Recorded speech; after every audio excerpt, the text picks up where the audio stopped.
So, if any of you watching has seen my first video on Evangelion, you may remember I mentioned that I had a Persona video in the works, which was then followed by the Muv-Luv one. And that was because I bit somewhat more than I could chew at this one. As you can see below, this is over 40 minutes long, and it took some doing until I could finally finish it since I was being a bit more ambitious, what with the little animated intros and everything. I do this channel on my free time, you see. Anyway, I gotta say I'm proud of how it turned out, but since this was recorded way before my first two videos and I really wasn't up to re-recording it, I think the narration is a bit rough around the edges, some pronouncing mistakes here and there, the tone may be a bit off point since it was my first attempt, the recording quality could be better, that sort of thing. Anyway, that's enough out of this little disclaimer, and I hope you enjoyed the video. Oh yeah, also spoiler warning for Persona 3, 4, and 5, like all around spoilers if that wasn't obvious.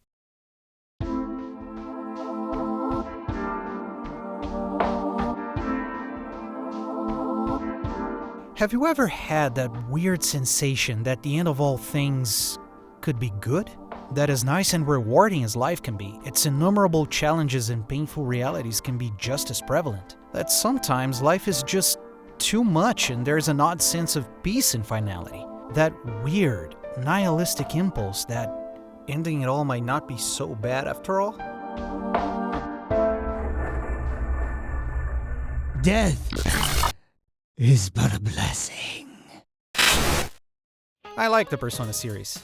I like it a lot. Not counting, of course, Persona 1 and 2 because they are extremely old-school, grindy JRPGs that I just can't get behind. I swear, the encounter rate is just off the chart. And B, let's be honest, who cares at this point? Their incredibly addicting combination of dating sim, dungeon-crawling JRPG mechanics, plus enticing stories and characters in a high school setting are all things that deeply appeal to me. And I've been head over heels these games ever since the original Persona 3 on PS2. With that said, it's not like the series is perfect. Persona 4's unfocused and meandering story comes to mind, as does the less than flattering depictions of homosexuality, especially Kanji's arc, which is well-meaning, but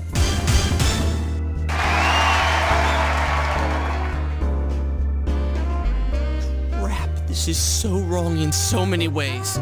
yeah. Either way, this series is great. It pulls from a rather interesting, if a bit inconsistent, lore to explain fairly poignant aspects of the human condition through all of its Jungian psychology approach. But there's one key aspect that serves as the cornerstone for all plots from the trilogy that has me intrigued. Its insistence on the idea that humanity is collectively self-destructive on the inside.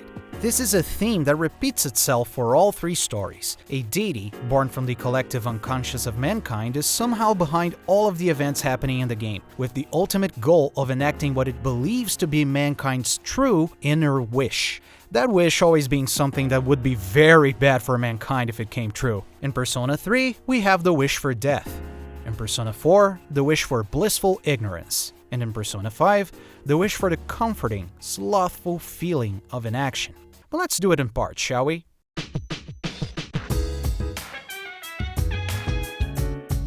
In Persona 3, we assume the guise of Makoto Yuki. Yes, and before anyone throws a tantrum, I am using the for all intents and purposes canonical names from the animated adaptations, okay? Who's just returning to the fictional Tatsumi Port City 3 years after his parents passed away in an accident. Yes, anyone can see all the red flags have been tripped, and soon enough, Makoto finds himself doing occult-related extracurricular activities with his buddies from high school. And also beautiful doggy. It's an evoker for dogs. Involving killing monsters known as shadows during the Dark Hour, which is a period of time in which time just stops for an hour? I mean, it's for an hour, so time hasn't really stopped, has it? Somebody somewhere is counting the seconds in frozen time so that it can flow back to normal again after 60 minutes. Anyway, a group of teens that are able to use Persona to fight against those shadows are all eventually scouted to join the Specialized Extracurricular Execution Squad, or SEAS for short. Seriously though, it is stated that it's an actual school-sanctioned after-school club, which raises a lot of eyebrows to say the least. As the story progresses and we learn more about the large cast of characters, both heroes and villains alike, we start to understand that Persona 3's whole deal revolves around dealing with death. More specifically, dealing with the fact that everything in the world is final, and this ending will come to all things one way or the other. All the characters are somehow gripping with death. Yukari is scarred by the fact that her father died when she was young, leading her mother to cope with the loss by dating a bunch of shallow men in succession and emotionally abandoning her daughter. Mitsuru, similarly, has to come to terms with the death of her own father after he is betrayed by one of their closest acquaintances, searching for a sense of purpose as her world falls apart and realizing that she can't handle everything alone. Junpei suffers through what I can only, and thankfully, assume to be the extremely agonizing experience of finding someone to live for, only to have them snatched away by death. Akihiko loses his best friend, Shinjiro, who protects Ken from a fatal attack. Not only that, Shinjiro was responsible for the death of Ken's mother due to an accident and carried this guilt with him until his final act of sacrifice, earning Ken's respect who, as I just mentioned, was consumed by thoughts of revenge over the loss of his mother. Koromaru, the doggy, is also based on the famous real-world tale of Hachiko, a dog who remained loyal to his deceased owner. Aigis, the classic robot that eventually develops human emotions, is also burned by what exactly new human awareness means in regards to how she feels about herself, the world around her, and the fact that eventually all of it is fated to die. The members of SEGA are all frustrated guinea pigs, children forced into awakening their personas artificially as part of an experiment, and who now wish for nothing more than to bring the sweet release of death not only upon themselves, but the whole world. They not only cherish but outright worship death itself. Now that I think about it, only Fuka doesn't really tie into the death motive that much. She's got more of a bullying backstory going on. Oh well, later in the game we learn that all the bosses we've been fighting through each month in the in-game calendar, as well as all the progress the party has been making on Tartarus, the towering single dungeon of the game, has been in service of a massive ritual to summon Nyx, a deity that personifies the concept of death itself, whose sole purpose is to bring about the fall, which is basically the end of the world.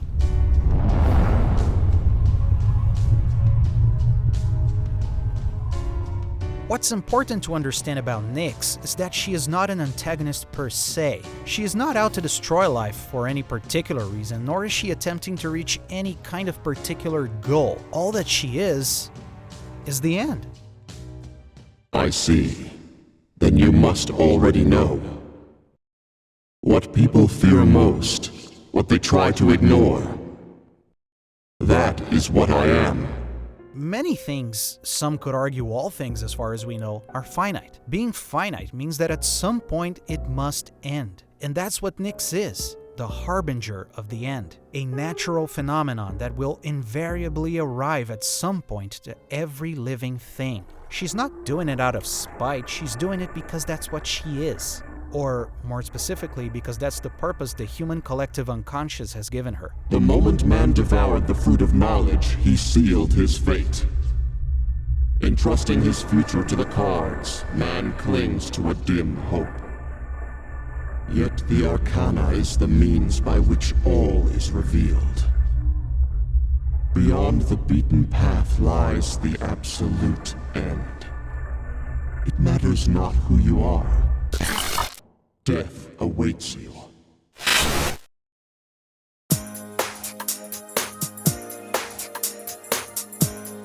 I'll just start this section by stating it flat out. I don't really like the story of Persona 4. I love its cast of characters, the best one out of the trilogy by far in my opinion, but the plot itself is a bit of a mess. The story meanders on a lot of its sections. I feel like there isn't really a solid theme holding it all together like in Persona 3. The answers to the mysteries are, to me, mostly underwhelming, and I particularly don't like how the game's true ending just pulls out a new, actual mastermind from out of nowhere by the end. I mean, sure, there was a single clue at the beginning of the game, but come on! Anyway, that's neither here nor there, since the game still features a similar plot device, as is the point of this video. Yu Narukami is, again, a transfer student coming from the big city onto the boondocks town of Inaba. Coinciding with his arrival, people start to go missing and turn up dead in bizarre ways, not to mention the rumor about your TV turning itself on during rainy days on midnight to reveal your soulmate.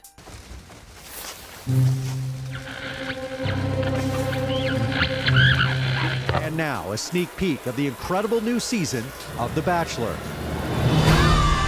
As is expected, the murders in the channel are indeed related. Our initial band of teenagers realize that whoever appears on the Midnight Channel is actually a kidnapped victim that's about to be murdered inside the TV world, this game's version of Tartarus. There, our heroes awake to their personas and take it upon themselves to rescue these victims, all the while trying to figure out who's behind all this. The overarching theme for Persona 4 is, as far as I can tell, the pursuit of truth amidst uncertainty, represented by both the fog that envelops the town after the rain and the thick layer of fog that exists inside of the TV world.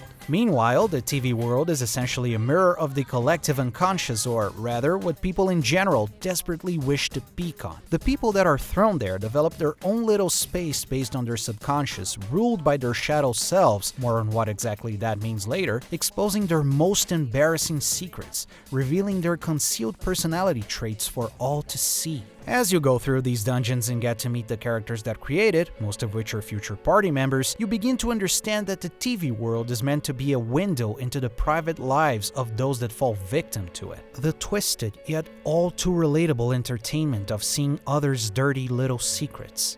That world is always shrouded in fog, and your party must brave it to arrive at the all-elusive truth. To oversimplify the plot a bit, it's eventually revealed the whole thing was the work of Toru Adachi, a sociopath who found out about his powers and his ability to throw people into the TV world and began this wild goose chase completely out of spite for the whole world for his own sick amusement. You gotta have some excitement in life, don't you agree?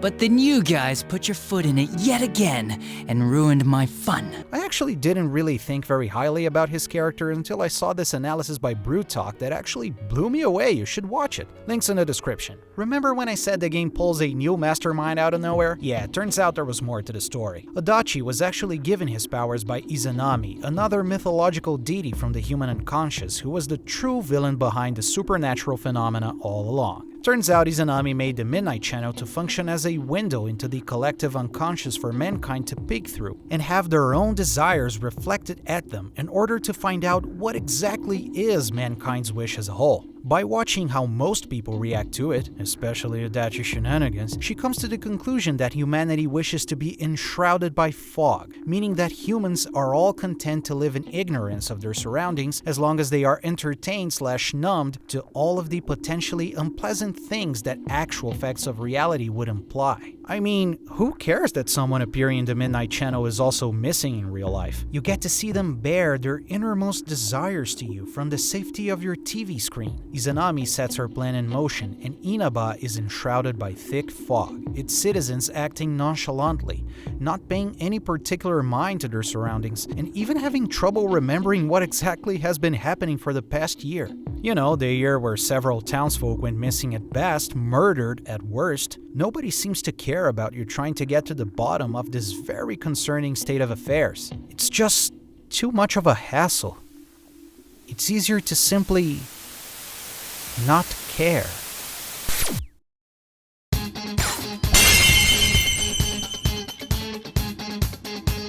And here we are, ladies and gentlemen, the cream of the crop, Persona 5. If Persona 3 rebooted the series into relevance and Persona 4 helped it become more popular, Persona 5 turned it into a smash hit. Slick and stylish art and animation, fine-tuned gameplay, and all-around improvements over every other aspect brought to the forefront by its predecessors, Persona 5 is one hell of an awesome JRPG, and Royal takes it even further into what I consider near perfection. And that orgasmic soundtrack, whoo! You never see it coming. I still prefer Persona 3's plot overall, and I have a few issues with its story and cast, but truth be told, most of it is just nitpicking really. And still, for the third time, we have a rather similar motive going on here. Ren Amamiya is, you guessed it, a transfer student. I mean, don't fix what ain't broken, right? After witnessing what is clearly attempted sexual assault, Ren steps in to defend the victim from, oh, you guessed it, a politician. There's just no way this could end well, so naturally he's charged with assault, gets expelled from his old school and ends up transferred to big city Tokyo, where he gets to make a fresh start by living with his estranged uncle at the basement of his cafe joint and then go to school while already having the fame of a delinquent. Not only that, Ren starts to realize there's quite a few individuals in that school that also seem to be going through unfair situations. One thing leads to another, and soon enough we have our starter ragtag team of teenagers who awaken to their personas for one reason or the other. And this time, the window, so to speak, into the collective unconscious is a cell phone app. Because of course it is, but you need root access. Capable of letting you access the palaces, places that are born from the most distorted desires within a person's shadow, who is the ruler of that space. In the very first case of the game, we have a PE teacher that sees the school itself as his castle since he's a star volleyball player. He abuses his students terribly, up to and including physical and sexual assault. Pretty powerful stuff. It's actually believed to be based on a real-life crime. The theme this time is that these teams are rebelling against society's bullshit, which is an especially poignant argument for Japan, a very culturally rigid country that can sometimes shortchange its youth in favor of, as Ryuji points out constantly, You have shitty adults. These shitty adults are shitty adults. The weak are left to fight for themselves while rotten adults get away with whatever they want. Persona 5 is a love letter to Japan's youth. What if you could face society's bullshit and change it? Get inside the mind of someone as rotten as the aforementioned teacher and get them to have a change of heart. How they do it, by the way, is by stealing the very manifestation of their target's desires, which they call a treasure from within their mind. Once they are done with Kamoshida, the group of Persona users dub themselves as the Phantom Thieves. They begin to look for other terrible archetypes of people holding and abusing their authority, which of course relates to the future members of your party some way or another, and you eventually assemble your full roster of young delinquents to fight off the infuriating, insipid evil that lurks within modern Japanese society. Although while Ren, as the main character, sees the Velvet Room as a prison where he is undergoing an ironic supernatural version of rehabilitation. Of course, in keeping with the trilogy's theme, Persona 5 pulls out the very same stunt its predecessors did when it comes to its overarching plot. It's all the fault of yet another deity, this time by the name of Yaldabaoth. Yaldabaoth was originally just the Holy Grail, a collective treasure born from mankind's, you guessed it, collective unconsciousness, lying deep within Mementos, this game's version of Tartarus, and also humanity's, or actually just Tokyo makes more sense, collective palace, a giant underground subway structure. It eventually gained a mind of its own and as usual began to observe humanity in a bid to find out what it actually wanted.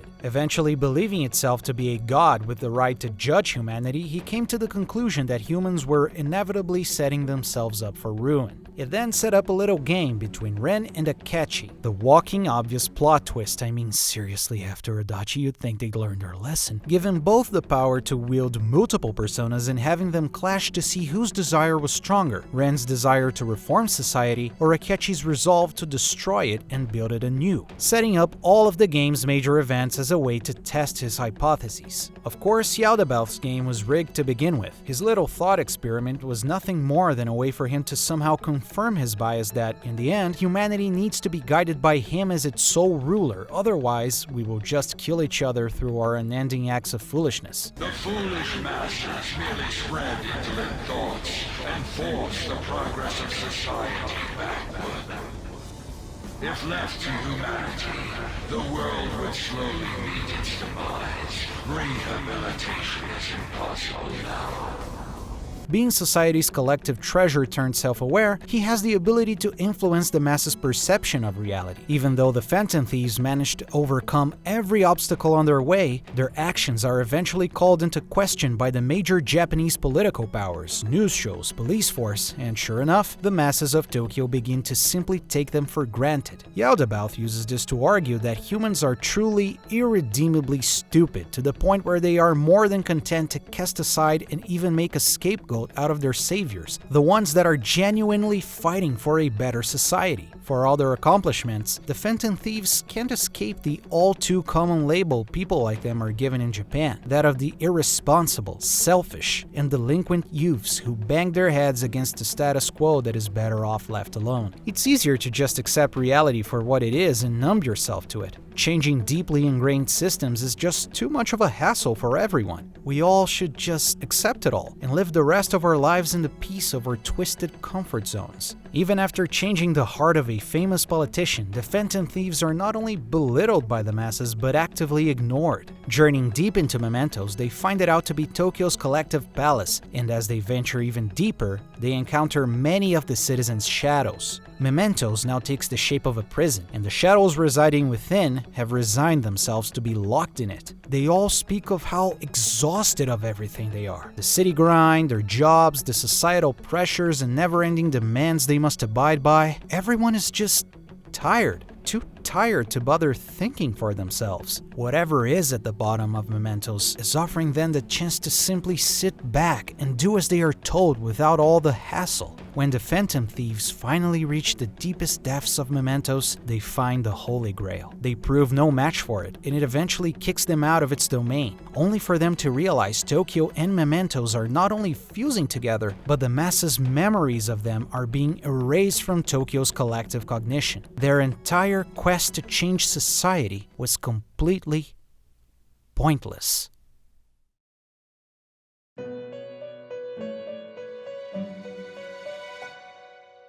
Ah, it seems we have a guest with an intriguing destiny.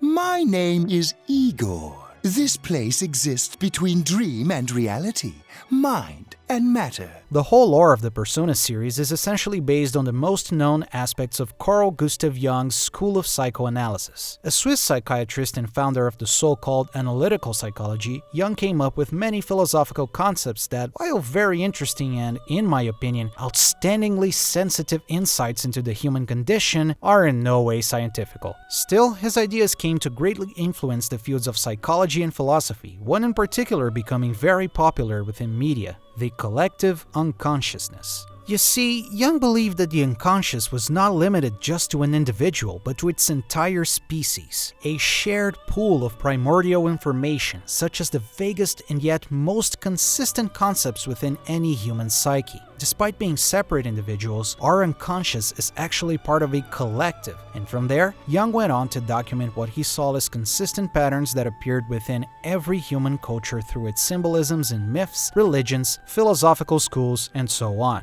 Jung found what he believed to be archetypes, primordial concepts, images, and symbols that could be instinctively understood by any human no matter the era or place they were born, such as the Great Mother, a motherly figure who fiercely loves and protects its offspring; the Old Wise Man, a mentor figure who symbolizes great knowledge and understanding of the world; and the Shadow, the hidden, veiled aspects of one's personality, which is more often than not all the negative traits we refuse to identify within ourselves. In a gross oversimplification, and the Persona series' portrayal of it, our deeply repressed side that we refuse to accept as part of our own. The term persona within the context of psychology was also coined by Jung to signify the concept of the masks we put on various situations during our lives. The way we present ourselves to the outside world depends on the context, which is very much not the person behind the mask in its entirety, but just a facet of ourselves that we choose to be the most adequate to a given situation.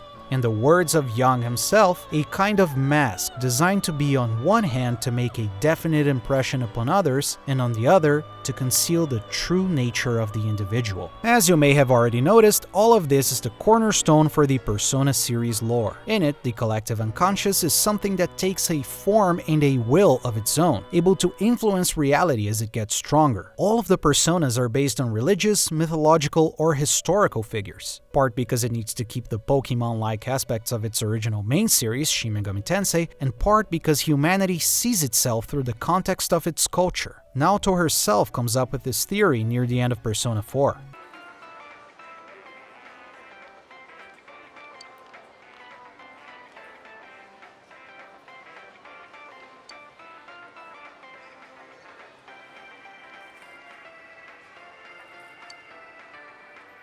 Not only that, but the answer, an epilogue included within Persona 3 FES, a special edition of the game, has the character of Matis reveal an especially interesting tidbit of the universe's lore. Personas and shadows are the same thing. That's why you're able to fight them in the first place. Did you all think that shadows were mysterious invaders or something?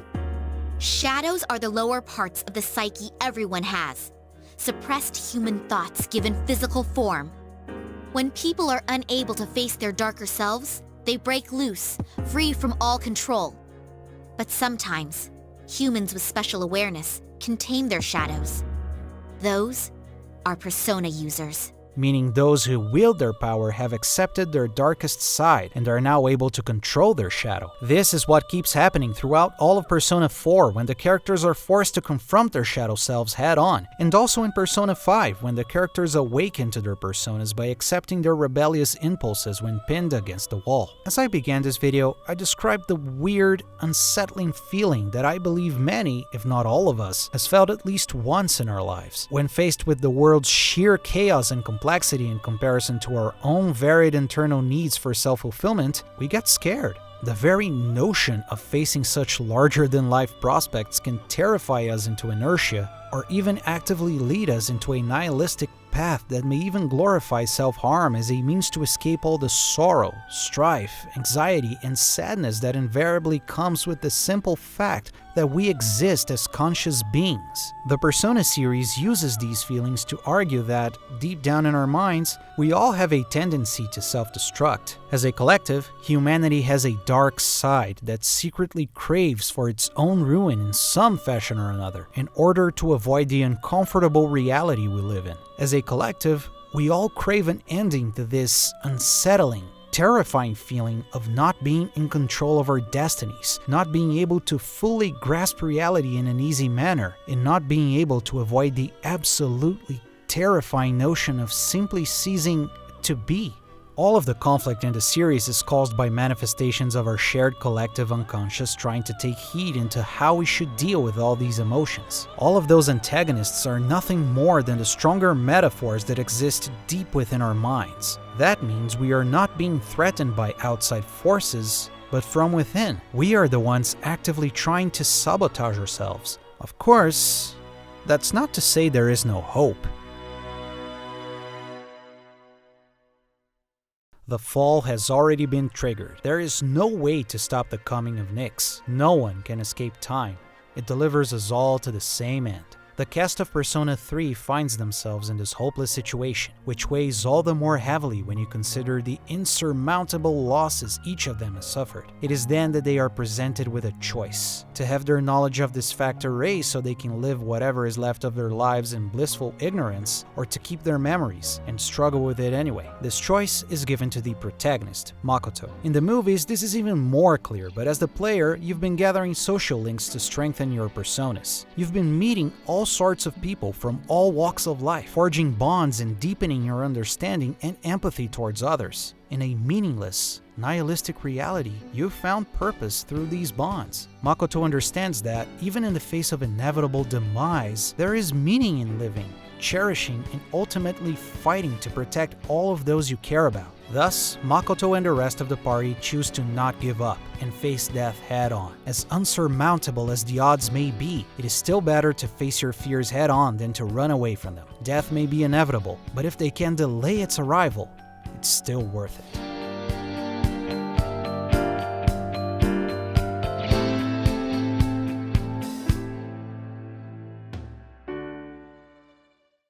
The party climbs the last floors of Tartarus. They face the last remaining antagonists, who have a resolution of their own to allow the end to come early. Forcing their way through, they finally reach the avatar of Nyx, death itself. They know it to be ultimately futile, but they fight anyway. Upon her defeat, Nyx's avatar states that her fall is still irrelevant. Bested in combat or not, the avatar can still summon Nyx anyway.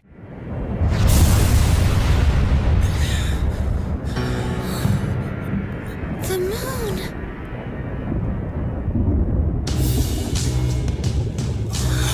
Oh, what is that?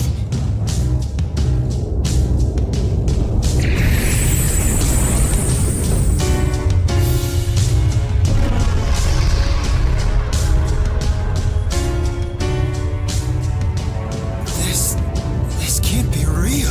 Her power is unrelenting, unstoppable. It is simply not possible for them to win against Nyx.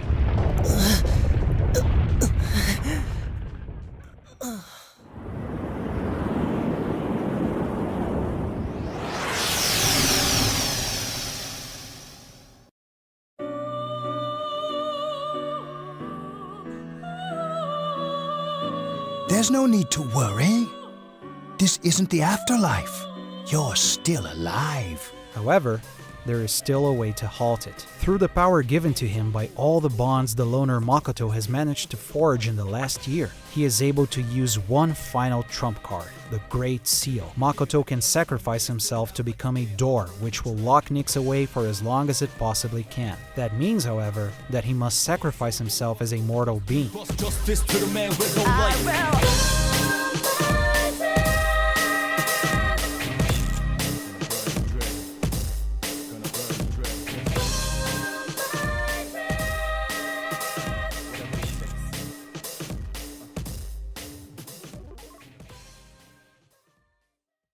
Moved by his will to live and protect the lives of others, Nyx's avatar grants Makoto and his friends the gift of enjoying his final days in peace. The battle ends, Nyx sealed away, the Dark Hour gone, and the world returns to normal. However, the memories from this past year are lost for the members of SEGA, except Makoto himself. For one more month, he clings to life and they live happily. Graduation day comes. Makoto is resting on Aigus's lap at the school rooftop, as she thanks him for showing just how beautiful and precious life is. The rest of SEGA suddenly remember all that has transpired last year, alongside their promise to meet on the rooftop should they all reach graduation day. Aigus swears to live her life for his protection, as Makoto slowly closes his eyes and drifts off with a smile. Just then, the rest of his friends arrive.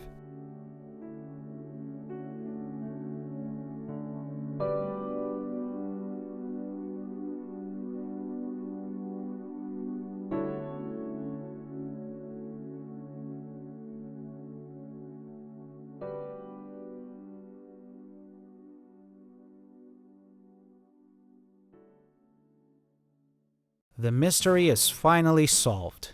The investigation team has cut through all of Izanami's fog and finally reached the truth amidst all the lies and deception. Now, they must face Izanami once and for all to put a stop to her machinations. Izanami scowls at their efforts. What could they possibly gain from learning the truth if it is so unpleasant? Just look at their peers. They don't care. They actually welcome this turn of events. Merely go on living as a shadow, enshrouded in fog, unburdened by all the shackles the truth implies. Live in peace. The investigation team, however, is having none of it. They've all become better people by facing the worst of themselves head on. Not only that, they were seen by other members of the team at their worst and were still accepted and relied upon. They've forged an unbreakable, mutually supportive bond as a group specifically because they were in pursuit of the truth. It may be hard to live, to come to terms with death, to come to terms with yourself, but it's an effort that ultimately should be made. That is the only way we can grow as human beings in all our pursuits for happiness. Izanami's sophistry is that humankind would rather just live in complete ignorance than to face themselves. The investigation team not only disagrees, but argues this is not even her choice to make. The final battle takes place. Izanami uses her pure godly form at the start, which cannot be defeated. Once we use the Orb of Sight, however, we see her true form, that of a massive, rotting monster. Despite the party's efforts, Izanami is still too strong and sends them all away to the underworld, one after the other, all to be consumed by fog.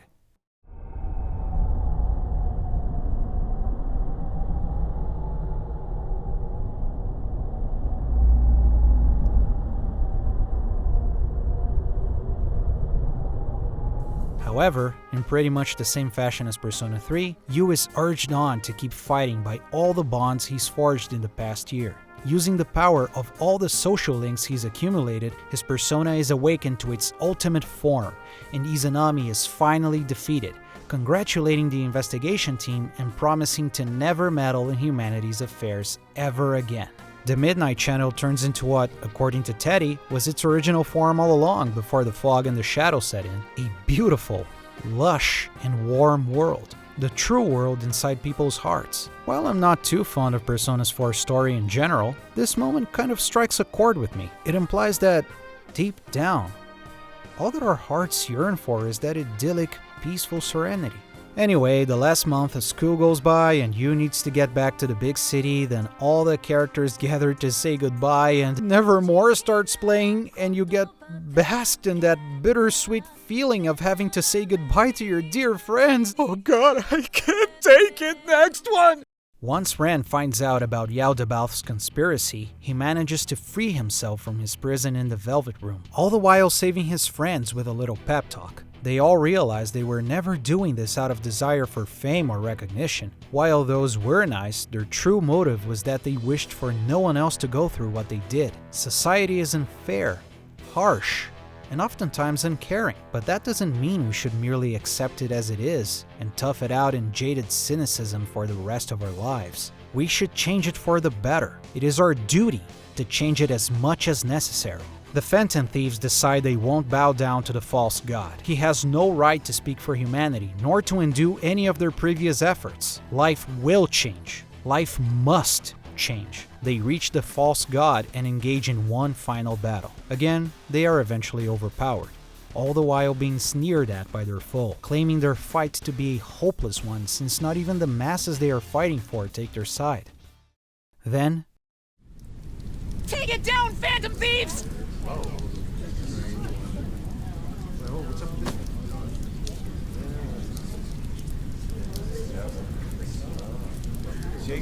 Come on! Why do you think they risked their lives all this time?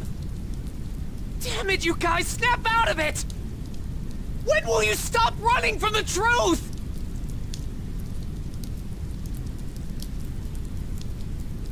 Phantom Thieves.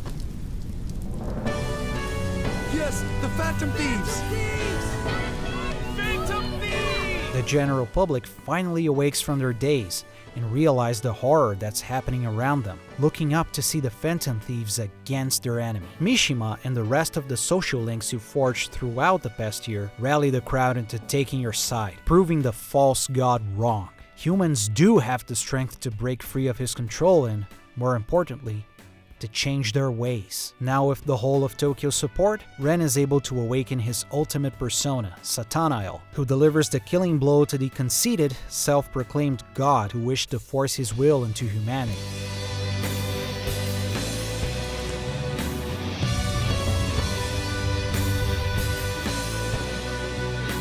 Be gone. Preposterous! You dare on the people's wishes!